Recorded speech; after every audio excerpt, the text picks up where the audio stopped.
Okay, so maybe I over-edited there for a takeoff just a bit much. Anyways, ladies and gents, welcome back to DCS World 2.5 with Mags, and welcome to Task Force Sea Dragon. The Sea Dragon campaign is the main campaign for the DCS SU-33, and I've actually done a couple of videos on it in the past. However, with the release of 2.5 and the F-18 Hornet now available for pre-order and hopefully not too far away from early access, I figured it was a perfect time to fly out the whole campaign and get a little practice at putting heavy, powerful jet fighter aircraft down on little floating runways. So our carrier for the Sea Dragon campaign is of course the Admiral Kuznetsov, the flagship of the Russian Navy and Task Force Sea Dragon. Now she differs from US CVs in many ways. First, she's not as big. She's only 305 metres long and 72 metres wide on the flat top with a displacement of around 55,000 tonnes. That makes her a pretty small target to hit with a 25-tonne jet fighter moving at 250 to 280 kilometres per hour, so as I said, good practice. Our fighter of choice for this campaign is of course the SU-33, also known during her early development as the SU-27K. The SU-33 is currently the primary jet fighter for the Russian Navy, and it is essentially a navalised SU-27. Under the hood, most of the SU-33's avionics are shared with the SU-27, as is the main design of the body. The most noticeable differences between the two aircraft is the SU-33's canards, the enlarged control surfaces and leading edge slats, and of course the reinforced undercarriage to handle the hard landings associated with carrier operations. So as I said, this is the Sea Dragon campaign, the first mission of the campaign to be exact, and it's a pretty laid back one. Basically we're just taking a tour of the local airspace around Sea Dragon to take a look over the area we'll be fighting in during the course of the campaign. Not exactly action-packed, but it comes with a carrier takeoff and landing, not to mention the opportunity to show off more of the absolute eye candy that DCS 2.5 has to offer.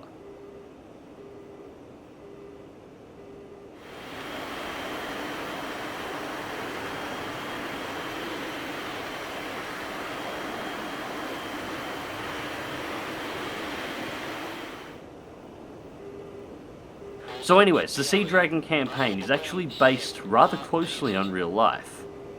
Hostilities have renewed in Abkhazia and South Ossetia, two partially recognised states in the South Caucasus. Now, the conflict here is that Abkhazia and South Ossetia are recognised as independent states by Russia and her allies, but not by Georgia and the United Nations, who consider both states to be Russian-occupied Georgian territories.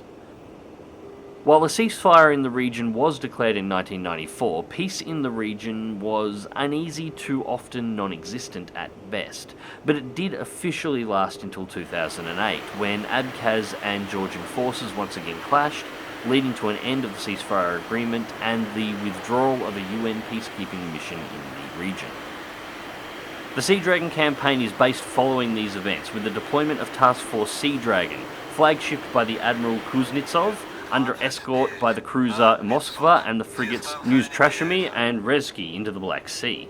The task force is under orders to disrupt Georgian military operations in the region by isolating the port of Poti to cut off any logistic supplies to Georgian forces by sea, while also intersecting any Georgian attempts to resupply by land and air.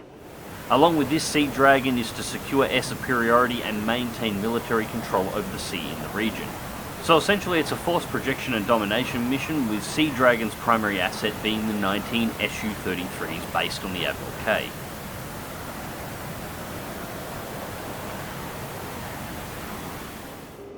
So here in the first mission of the campaign, at this point hostilities between Russian and Georgian forces are yet to commence. At the moment, everybody's still neutral, which is why at the moment we are able to fly over 3 active Georgian runways that will be among our targets at the start of the campaign.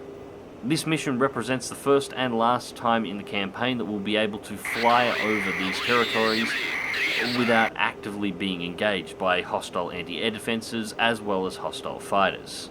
And at this point we're flying directly over the top of the primary runway for Georgian forces on the coastline, and the runway that most of the aircraft that we will be engaging during the start of the campaign will be deployed from. There's this runway here, and there is another runway a little bit further inland that also serves as a staging area for Georgian forces and one of the primary deployment sites.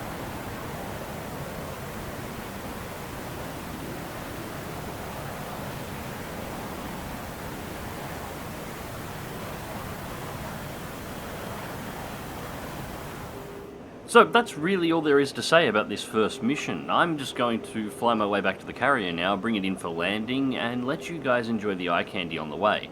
Although, speaking of eye candy, take a look at the mirrors in 2.5. These are absolutely incredible, they work perfectly, and more than that, in DCS 1.5, popping the mirrors out like this used to tank performance hard, which is why most people didn't use them. However, in 2.5, they don't seem to make all that much of a difference. So there's been some fantastic work done there as well, and something as simple as the mirrors in your aircraft. So anyways, as I said, we are going to head back to the carrier now and bring this SU-33 in for landing. Now, a couple of things. This is the first time I've tried to put an SU-33 down on a carrier in 7 months, so I am rusty. More than that, I'm deliberately not using any of the features of the autopilot to line up for the approach. I'm trying to eyeball a completely manual landing here. The main reason I'm doing this is because towards the end, the first time I played through this campaign, I actually got pretty good at putting the SU-33 down in manual, and I wanted to see whether or not I could do it again. As it turns out, I can't. I came in too high, and I came in off-center. That said, I did manage to correct for an acceptable, if not fantastic, landing. So, as always, this is not a how-to on landing, this is just me working with what I've got to actually try and put the bloody thing on the deck with a 7-month gap in practice. So those of you who have put the SU-33 down before, I'm sure will get a laugh out of this, and those of you who haven't, this is not an instruction on how to do it, so keep that in mind, and I hope you enjoy. And I hope you've enjoyed the video.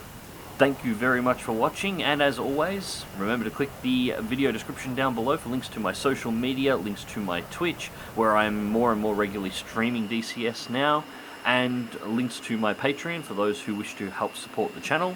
Also, remember to hit that like button if you do, subscribe if you want to see more, and there will be more of this campaign coming up, and share it as well if you think there's anybody that you know that would be interested in checking it out. And until next time, take care.